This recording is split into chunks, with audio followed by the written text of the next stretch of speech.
మనసా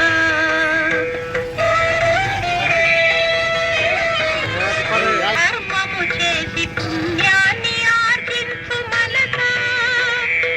పుణ్య సంపాదనే దారి తీయునోయ్ మనసా మంత్రమును శ్రద్ధతో భక్తితో జపము చేయు సమయిపోవును మనసా ప్రాణులన్నిటిలోన పరమాత్మ పించి ఉన్నాడు మనసా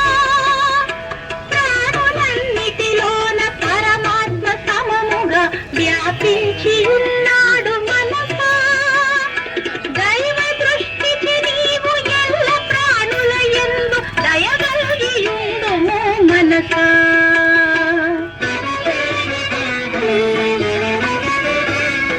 ప్రతి జీవి దేవసించు స్థానమే యగునువో మనసా ప్రతి జీవి దేహంబు పరమాత్మ నివసించు స్థానమే యగునువో